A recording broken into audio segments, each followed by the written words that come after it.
Sometimes the heaviest weight we carry isn't in our pockets, it's in our hearts. The autumn sun hung low over Route 47, casting long shadows across the cracked asphalt. Leaves tumbled across the road in lazy spirals, carried by a wind that smelled of rain and distant wood smoke. It was the kind of evening that felt like the world was holding its breath, quiet, waiting, suspended between what was and what would come next. Officer Daniel Price sat in his patrol car, parked beneath an oak tree that had stood there longer than he'd been alive. His hands rested on the steering wheel, but his mind was somewhere else entirely. Somewhere darker. Somewhere he didn't want to be. 3 weeks ago, he'd received the call. His mother, the woman who'd raised him alone, who'd worked 2 jobs to keep him fed and clothed, had been diagnosed. Stage 4. The doctors gave her 6 months, maybe less. The medical bills were already piling up, stacks of paper that felt like accusations every time he looked at them. His savings were gone. His credit cards were maxed out. And the mortgage on her house, the house she'd dreamed of owning her whole life, was 2 months overdue. He was drowning, and nobody knew it. Daniel rubbed his eyes, the exhaustion settling deep into his bones. His supervisor had been clear this morning. The department needed to meet quotas. Traffic citations were down. Fines needed to be issued. Numbers needed to look better on paper. It wasn't about safety anymore. It was about revenue. He hated it. Hated the way it made him feel. But what choice did he have? A car appeared in the distance. An old Honda with a faded blue paint job and a slight rattle in the engine that he could hear even from here. It moved steadily down the road, not speeding, not swerving, just driving. Normal. Innocent. But Daniel's hand was already reaching for the ignition. He told himself it was routine. Just a check. Maybe a broken taillight. Maybe an expired registration. Something small. Something justifiable. The Honda passed him, and he pulled out behind it. Lights flashing dot. The car slowed immediately, pulling onto the shoulder with care. No resistance. No drama. Just compliance. Daniel climbed out of his cruiser and approached the driver's side window, his face a mask of professional neutrality. He'd done this 1,000 times. It should have been easy. The window rolled down, and he found himself looking at a woman in her late 50s, maybe early 60s. She had kind eyes, the kind that crinkled at the corners when she smiled, though she wasn't smiling now. Her hands rested on the wheel, steady and calm, and she wore a simple denim jacket over a faded floral dress. There was a cross hanging from her rearview mirror, and the car smelled faintly of lavender. "Good evening, ma'am," Daniel said, his voice flat. "License and registration, please." "Of course, officer." Her voice was soft, patient. She reached slowly for her glove compartment, careful to keep her movements visible. "May I ask what I did wrong?"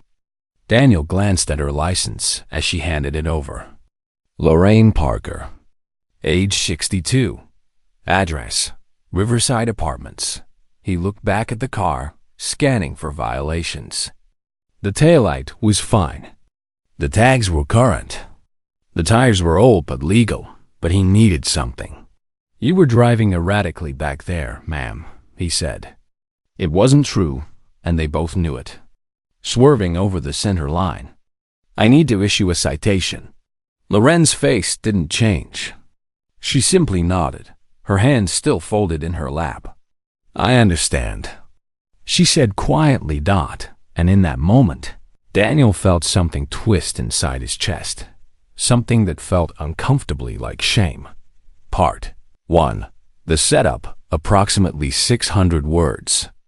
Lorraine Parker had lived a life built on small blessings and quiet faith.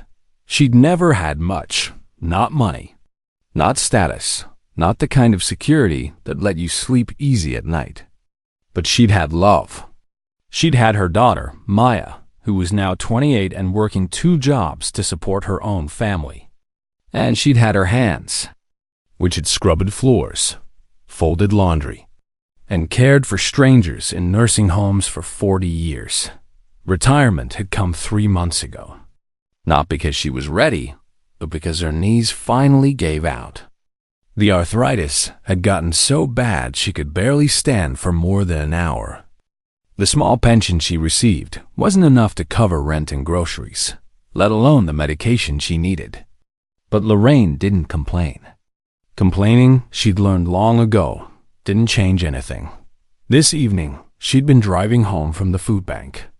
In the passenger seat sat 2 bags of groceries, canned soup, rice, a loaf of bread, some apples that were starting to bruise. It wasn't much, but it would last her the week if she was careful. She'd been thinking about Maya as she drove. Her daughter had called that morning, voice tight with worry.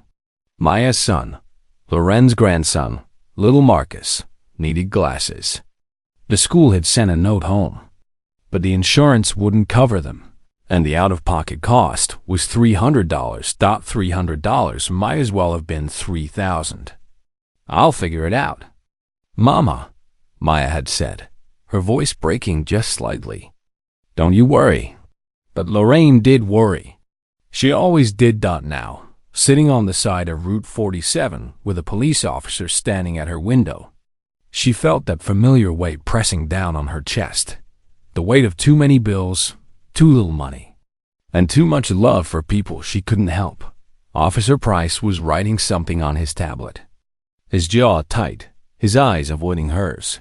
Lorraine watched him quietly. She'd seen that look before, not in a police officer, but in the mirror.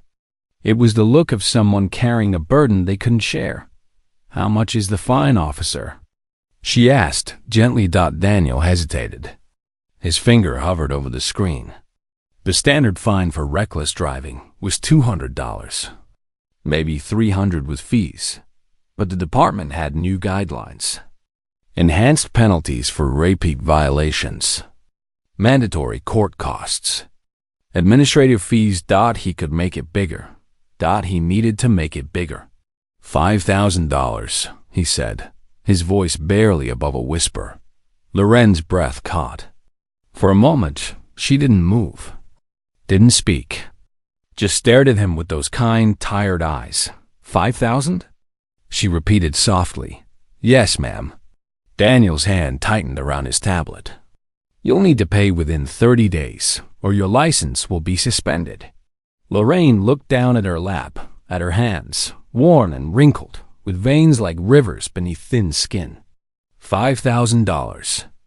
She didn't have $50 to spare, but she didn't cry. Didn't shout. Didn't beg. She simply nodded. I understand, she said again. Daniel handed her the citation, their fingers brushing for just a moment. Her hands were warm. Drive safely, ma'am, he said.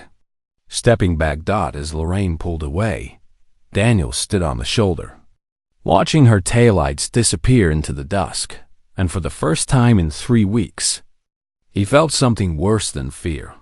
He felt disgust with himself.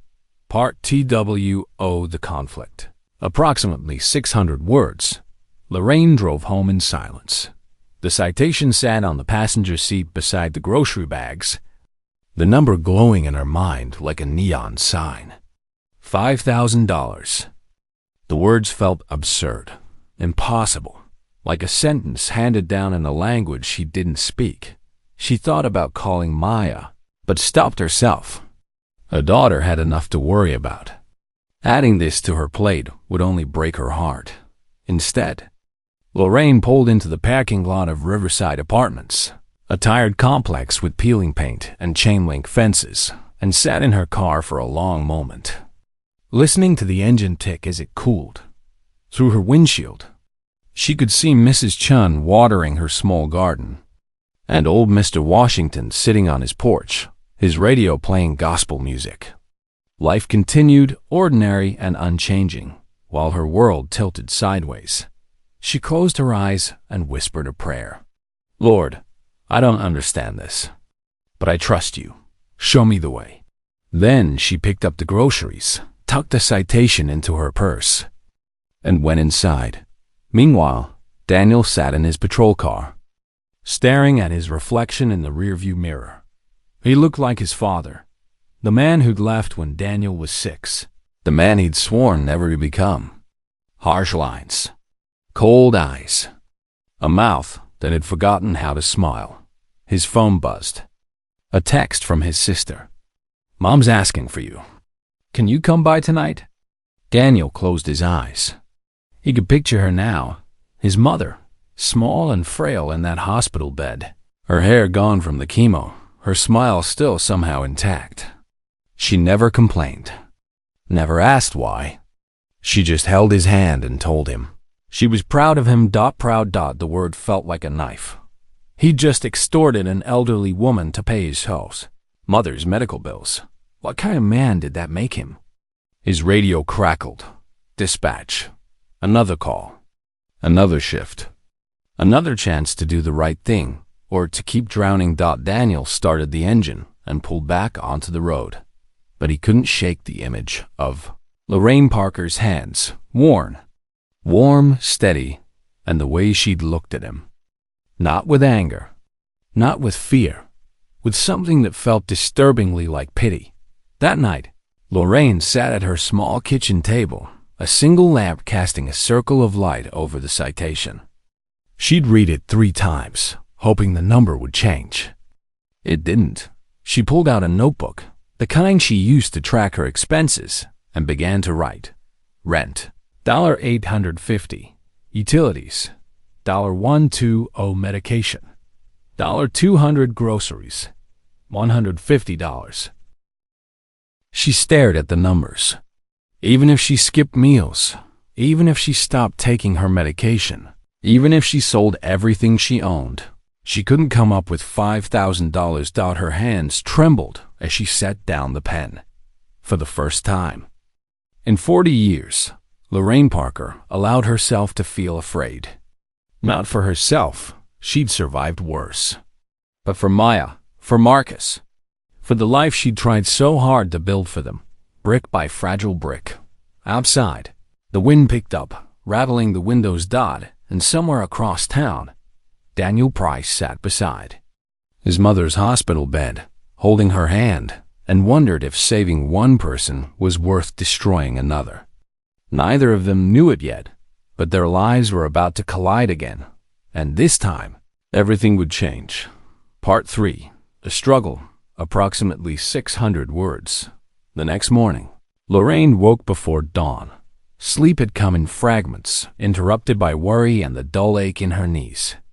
She dressed slowly, pulling on the same denim jacket she'd worn the day before, and made herself a cup of instant coffee with hands that still trembled slightly. The citation sat on the table where she'd left it, a silent accusation. She'd spent half the night running through options. She could call legal aid, but the wait list was months long. She could try to negotiate with the court, but without a lawyer, she'd be speaking a language she didn't understand. She could borrow from Maya, but Maya didn't have it either. Every path led to the same dead end. Lorraine picked up her phone and dialed a number she hadn't called in years. Community Action Center, this is Denise. Hi, Denise. This is Lorraine Parker. I need some help. The words felt like stones in her throat. Denise was kind, patient, sympathetic. But the news was what Lorraine expected. Emergency funds were depleted for the quarter. The next round of assistance wouldn't be available until January, 3 months away. I'm so sorry, Lorraine, Denise said softly. Have you tried applying for a payment plan with the court? I will, Lorraine promised, but she knew how those plans worked. They'd reduce the monthly payment, sure, but add interest, fees, penalties. She'd be paying it off for years, and one missed payment would mean losing her license, her independence, her dignity. She hung up and sat in the silence of her apartment, the morning light creeping through the thin curtains, and then she did what she always did when the world felt too heavy. She got up, put on her coat, and went to help someone else. Lorraine volunteered as tea. Mark's community kitchen every Tuesday and Thursday. It wasn't much, just serving meals, washing dishes, listening to people's stories. But it was something. It was purpose. Today, the kitchen was busy. A cold front had moved in overnight, bringing the first real chill of autumn, and that always brought more people through the doors. Families, veterans, working folks who'd fallen through the cracks. Lorraine moved through the line with practiced ease, ladling soup into bowls, offering smiles and gentle words. "How you doing today, Mr. Johnson?" "Bless you, Miss Lorraine." "Extra bread for the kids, sweetheart." "Don't you worry." She didn't mention the citation. Didn't mention the $5,000 hanging over her head like a sword. What good would it do? Everyone here had their own burdens, but Pastor Greg noticed. He found her in the kitchen after the lunch rush, drying dishes with a towel that had seen better days. "Lorraine," he said gently, "you all right?" She kept her eyes on the dishes. "I'm fine, Pastor. You sure?" "Because you got that look you get when you're carrying something heavy." Lorraine paused, her hands still. Then, slowly, she told him. Not all of it, just enough. The traffic stop, the fine, the impossibility of it all. Pastor Greg listened, his weathered face creased with concern. $5,000, he repeated quietly. "Lord, have mercy." "I'll figure it out," Lorraine said, forcing a smile. "I always do." But they both knew that wasn't true. Some problems were too big for faith alone. Pastor Greg squeezed her shoulder. "Let me make some calls. Maybe the congregation can help." Lorraine shook her head. "They already help with the food bank, the shelter, the after-school program. I can't ask for more." "You're not asking. We're offering." "Pastor, Lorraine." His voice was firm now, the kind of firm that came from decades of ministry. "You've spent your whole life giving. Let somebody give back to you." She wanted to argue, wanted to say she didn't need charity, but the truth was, she did not, and that truth felt like defeat. Across town, Daniel Price sat in the department briefing room, only half listening to the sergeant's speech about community policing and public relations. His mind was still on Route 47, on Lorraine Parker, on the look in her eyes when he'd handed her that citation. He'd processed dozens of tickets since then, gone through the motions, done his job. But that one kept coming back to him. $5,000. He justified it at the time. Told himself it was policy. Told himself he was just following orders. Told himself he didn't have a choice. But he did have a choice. He'd always had a choice, and he'd chosen wrong. Now, sitting in this fluorescent-lit room surrounded by fellow officers, Daniel felt the weight of that choice pressing down on him like a physical thing. His phone buzzed. Another text from his sister. "Mom's asking when you're coming. She misses you." Daniel closed his eyes. He missed her too, but he couldn't face her. Not yet. Not with this guilt sitting in his chest like a stone. The briefing ended. Officers filed out. Daniel stayed in his seat, staring at nothing. "You good, Price?" one of his colleagues asked. "Yeah," Daniel lied. "I'm good." But he wasn't, and somewhere deep down, he knew he wouldn't be. Not until he made this right. Part 4. The turning point. Approximately 600 words. 3 days later, Daniel found himself parked outside Riverside Apartments. He didn't know why he'd come. Didn't have a plan. He'd been driving aimlessly after his shift, and his car had simply brought him here. Now he sat in the parking lot, engine off, watching the building where Lorraine Parker lived out. It was dingy, run down. The kind of place where people live not by choice, but by necessity. Laundry hung from balconies. A broken streetlight flickered overhead. Somewhere, a dog barked continuously. This was where she'd go home after he'd handed her that citation. This was the life he'd made harder. Daniel's hands tightened on the steering wheel. He should leave, drive away, forget about it.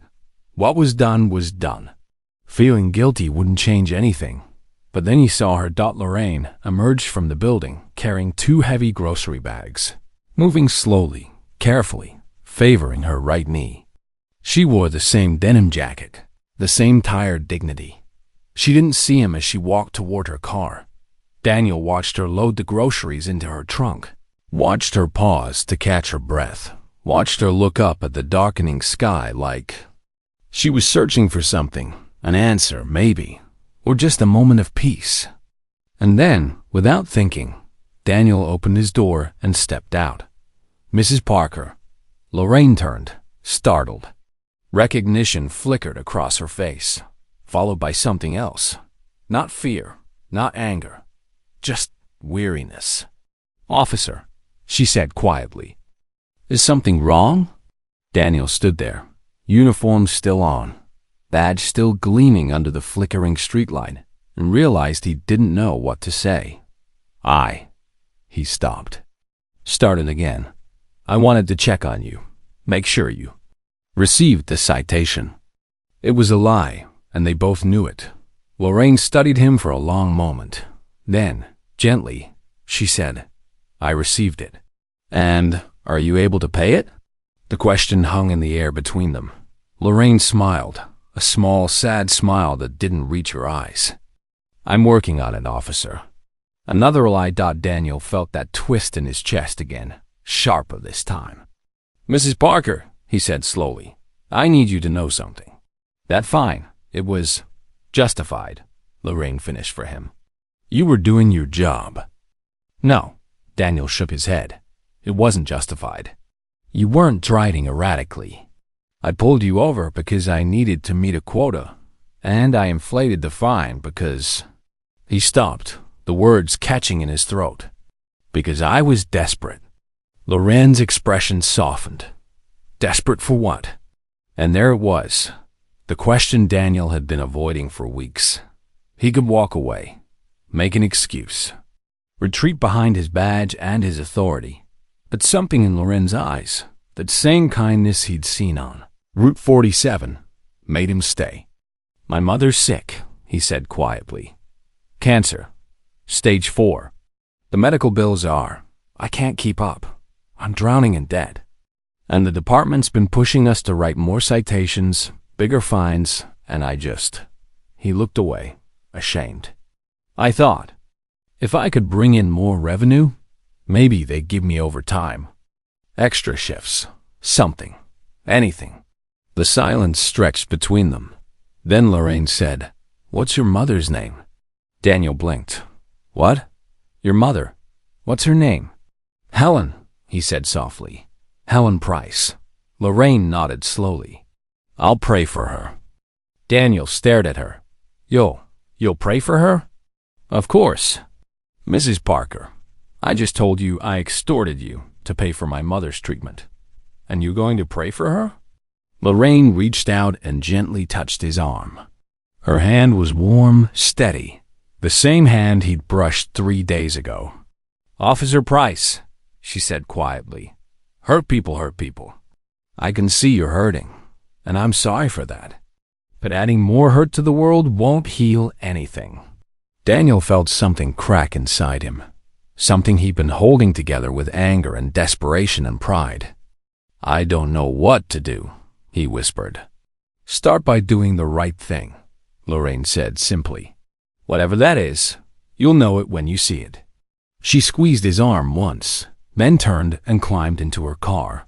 Daniel stood in the parking lot, watching her drive away, and for the first time in 3 weeks, he felt something other than fear. He felt hope. Part 5. The act of kindness or courage. Approximately 600 words. The next morning, Daniel walked into the station with purpose. He barely slept, but for once, it wasn't because of worry. It was because his mind had been racing with possibilities, plans, solutions. He'd made a decision. He found Sergeant Morris in his office, reviewing reports over burnt coffee. "Sarge, you got a minute?" Morris looked up, eyebrows raised. "Price, what's up?" Daniel closed the door and sat down. "I need to talk to you about a citation I issued last week. Traffic stop on Route 47. Morris leaned back in his chair. What about it? It was wrong. The words hung in the air. Morris frowned. Wrong how? The driver wasn't doing anything illegal. I pulled her over because I needed to meet quota. And I issued an excessive fine, $5,000, because I was. He swallowed, because I was desperate. Morris's expression hardened. You're telling me you falsified a citation? Yes, sir. Do you understand what you're saying right now? This could cost you your job, your pension, everything. I know, Daniel said quietly. But it's the right thing to do. Morris studied him for a long moment. Then he sighed, rubbing his temples. Who was the driver? Lorraine Parker. 62 years old, retired, lives in Riverside. And she filed a complaint? No, sir. She didn't. Morris blinked. She didn't file a complaint? No, she just accepted it. The sergeant leaned forward. Then why are you here? Daniel met his eyes. Because I can't live with it. For a long moment, Morris said nothing. Then he picked up his phone. I'll need to file a report. Internal affairs will get involved. You understand that? Yes, sir. You'll probably be suspended, maybe terminated. I understand. Morris shook his head slowly. You're either the most honest cop I've ever met, or the dumbest.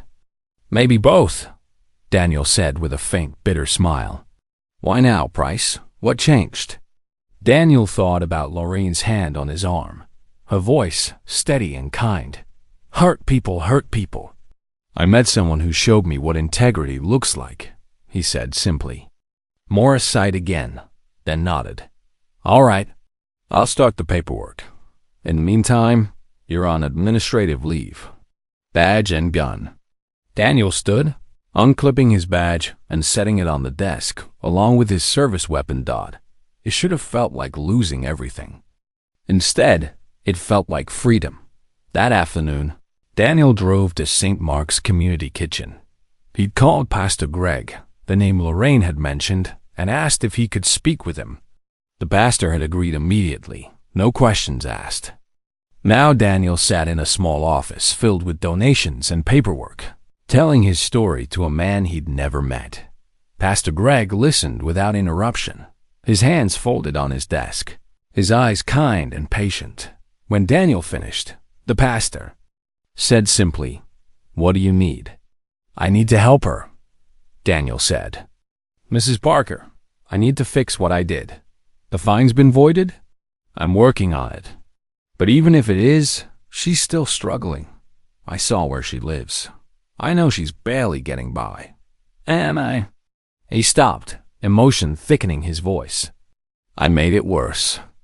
Pastor Greg nodded slowly. "What did you have in mind?" "I want to set up a fund. For her. Anonymous. I'll contribute what I can. But I was hoping maybe the community could help." "You do that? Even though you're facing suspension? Possibly losing your job?" "It's not about me," Daniel said quietly. "It's about doing what's right." Pastor Greg smiled, the kind of smile that carried years of wisdom and grace. "Officer Price," he said, "I think you just found your redemption." Over the next week, something extraordinary happened. Pastor Greg put out a call to the congregation. Word spread, not about the traffic stop, not about the citation, but simply about a woman who'd spent her life serving others and now needed help. The community responded. $5, $10, $20. A single mother donated $15, all she could spare. A retired veteran gave $50. A local business owner contributed $200. It wasn't much individually, but together, it was everything. And in the middle of it all, an anonymous donor, a police officer on administrative leave, contributed every dollar he had in savings. $1,000. It wasn't enough to cover the fine.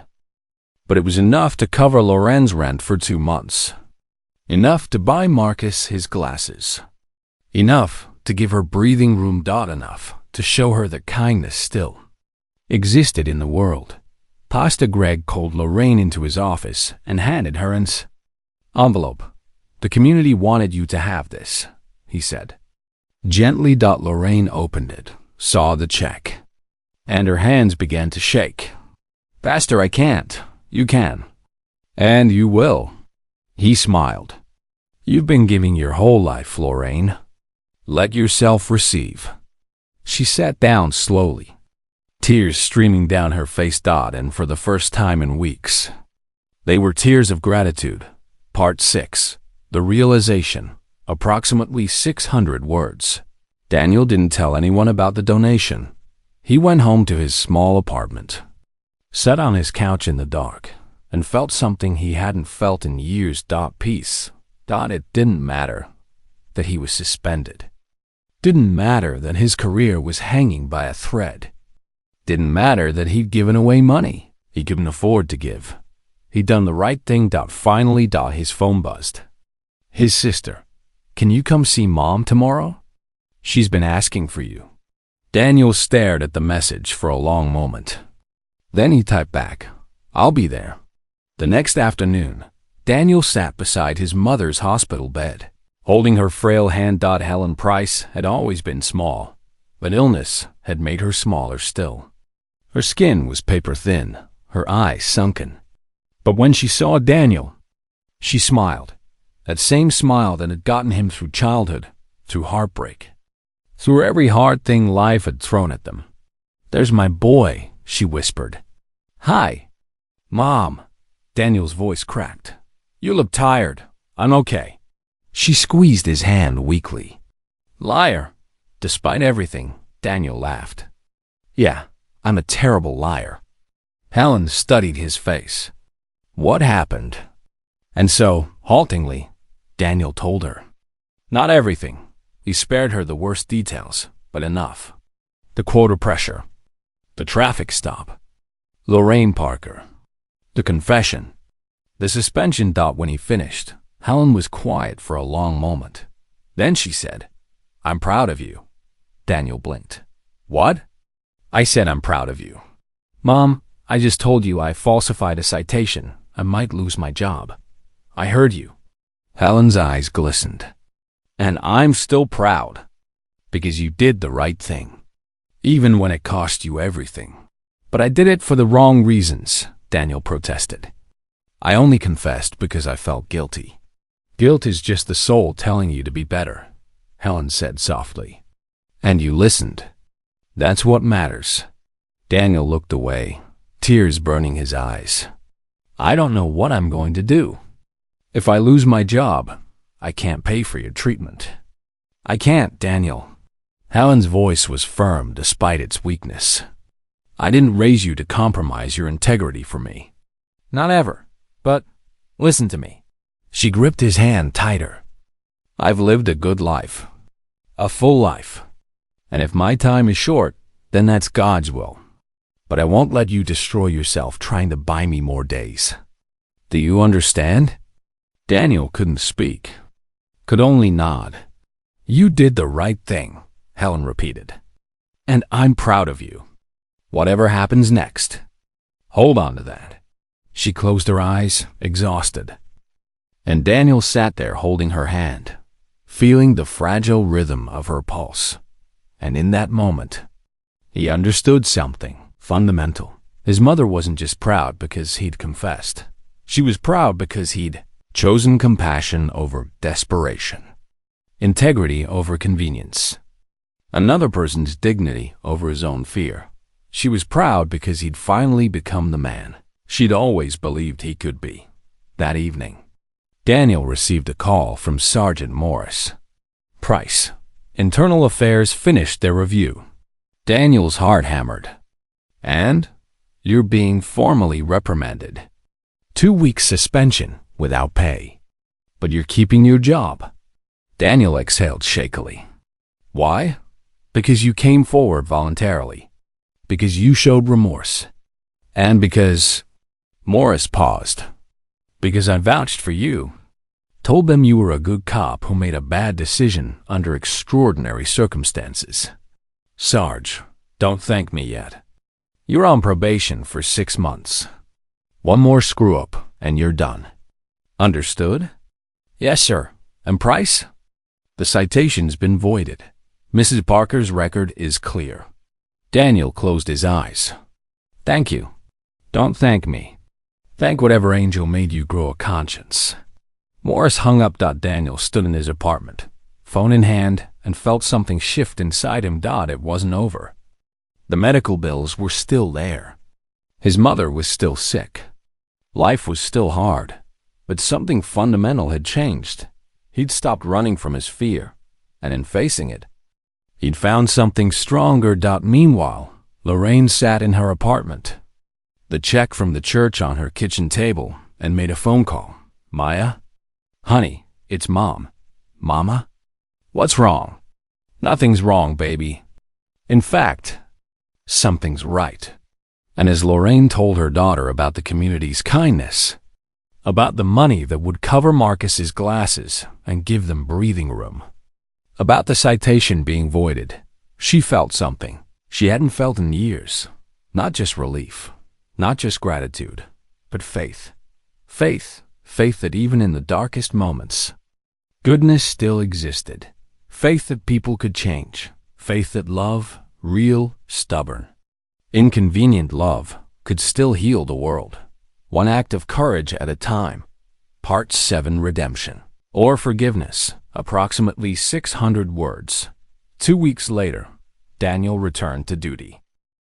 His first day back was quiet, awkward. His colleagues didn't know the full story, just that he'd been suspended and was now on probation. Some avoided eye contact. Others offered cautious nods. He didn't blame them. He'd broken the unspoken code. Never admit fault. Never show weakness. Never make the department look bad. But Daniel didn't regret it. He'd spent his suspension visiting his mother, volunteering at St. Mark's, and thinking about the kind of cop, the kind of man he wanted to be. Now, back in uniform, he made a promise to himself. He would use his badge to protect, not punish. To serve, not exploit. To be the officer people could trust, especially people like Lorraine Parker. Near the end of his shift, Daniel found himself on Route 47 again. He'd been avoiding this road, haunted by the memory of that traffic stop.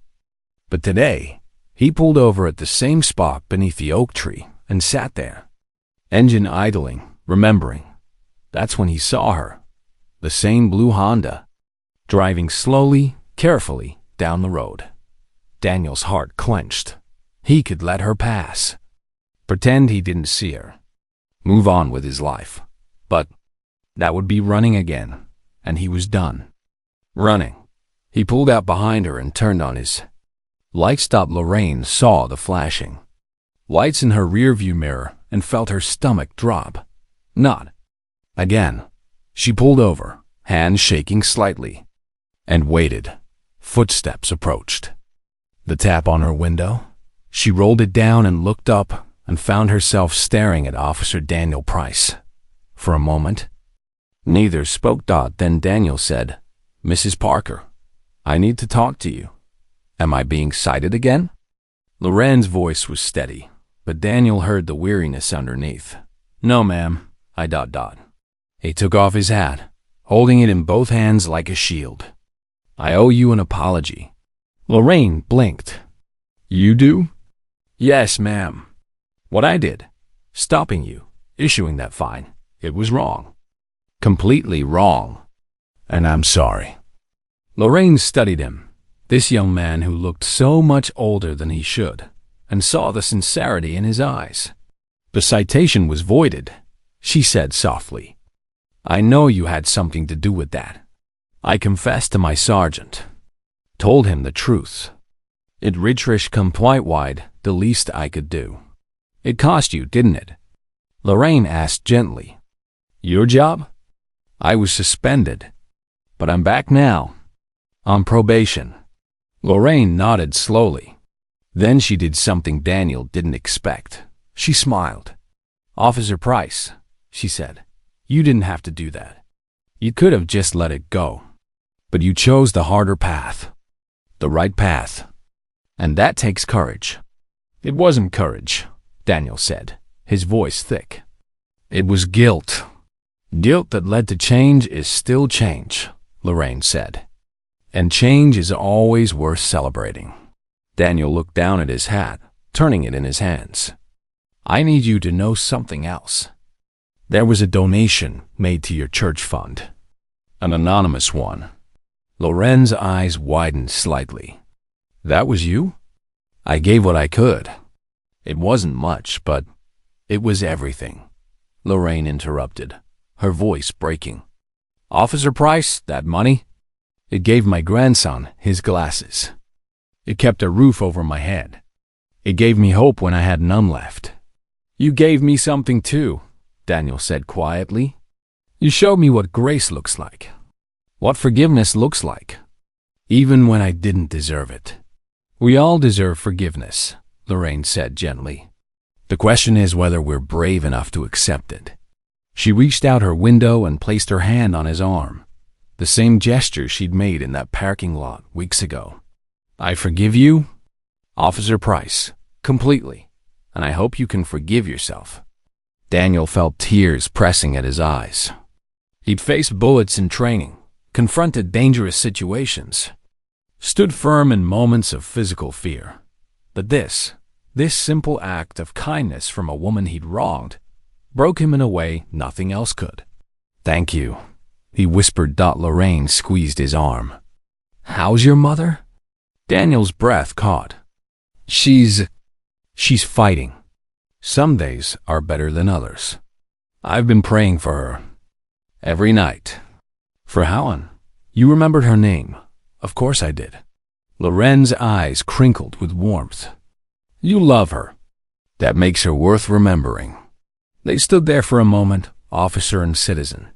Two people who'd been brought together by injustice and bound together by grace. Then Lorraine said, Officer Price, I want you to know something. You're going to be all right. Your mother, whatever happens, she's proud of you. I can feel it. And you're going to be the kind of officer this world needs. The kind who remembers that behind every citation, every stop, every encounter, there's a person, a life, a story. I won't forget, Daniel promised. I know you won't. Lorraine patted his arm once more, then started her engine. As she pulled away. Daniel stood on the shoulder of Route 47, watching her taillights disappear into the afternoon sun. And this time, he didn't feel shame. He felt gratitude. That evening, Daniel visited his mother again. She was awake, alert, her eyes bright despite her frailty. You look different, she said when he walked in. Different how? Lighter. She smiled. Like you put down something heavy. Daniel sat beside her and took her hand. I saw her today. The woman from the traffic stop. And she forgave me. Helen's smile widened. Of course she did. How did you know? Because forgiveness isn't about the person who did wrong, Helen said softly. It's about the person who chooses to let go of the weight. And from what you told me about her, she understands that. Daniel nodded, his throat tight. Mom, I want you to know something. No matter what happens with your treatment, with my job, with everything, I'm going to be okay. Because you taught me something more important than how to survive. What's that? You taught me how to be kind. Even when it's hard. Especially when it's hard. Helen's eyes filled with tears. Then I did my job. You did more than your job. Mom, you gave me everything. They sat together in the hospital room as the sun set outside, painting the sky in shades of gold and crimson, and in that moment, both of them understood something profound. Love wasn't about having enough money, or enough time, or enough certainty. Love was about showing up, about choosing kindness, about forgiving and being forgiven. Love was about being human, messy, flawed, and trying anyway.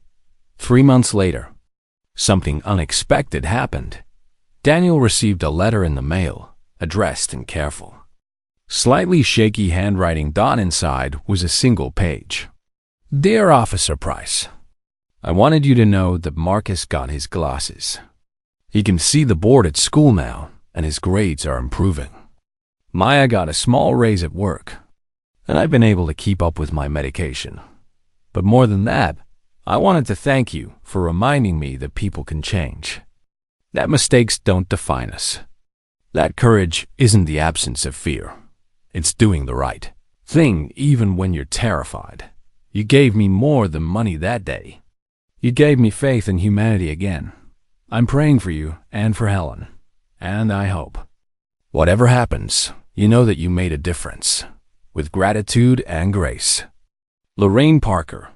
Daniel read the letter 3 times. Then, carefully folded it and placed it in his wallet. He carried it with him every day after that. A reminder, a promise, a piece of grace he'd almost lost and had somehow, miraculously, found again. Part 8, Moral Ending. Approximately 600 words. 6 months passed. Helen Price passed away on a quiet morning in March, surrounded by family, holding Daniel's hand.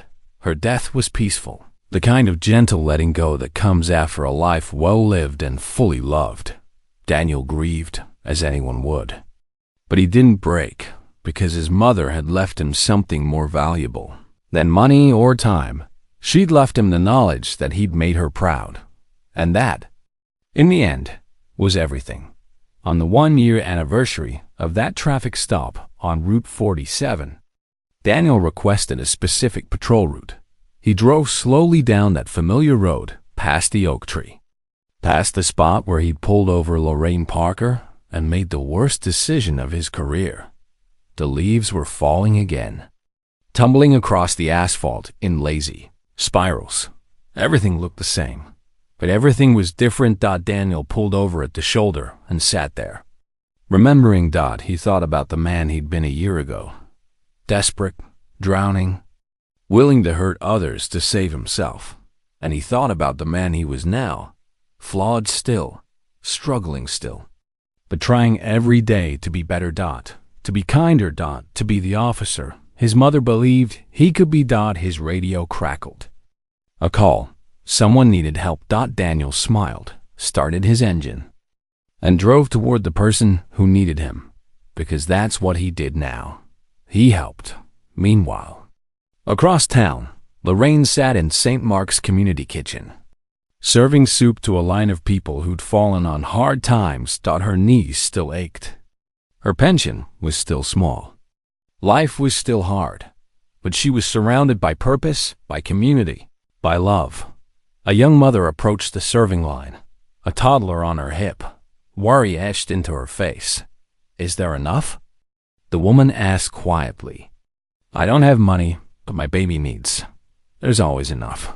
Lorraine said gently, filling 2 bowls instead of 1. And you don't need money here, sweetheart. Just courage to ask. The young mother's eyes filled with tears. Thank you. You're welcome. Lorraine smiled. And remember, hard times don't last forever, but kindness does. As the woman walked away, Pastor Greg appeared beside Lorraine. You know, he said softly, you're the heart of this place. I'm just one person, Lorraine protested. One person who shows up. One person who gives even when she has nothing. One person who forgives even when it's hard.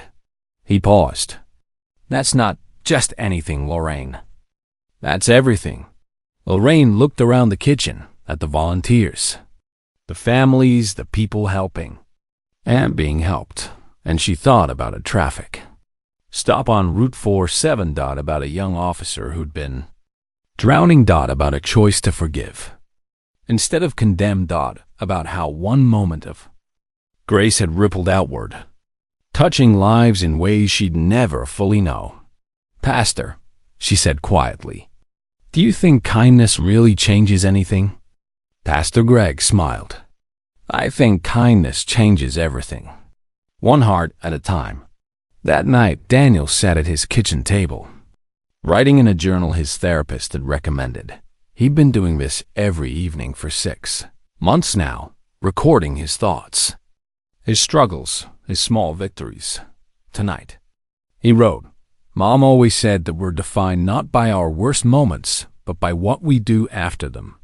I used to think that meant forgetting, moving on, leaving the past behind.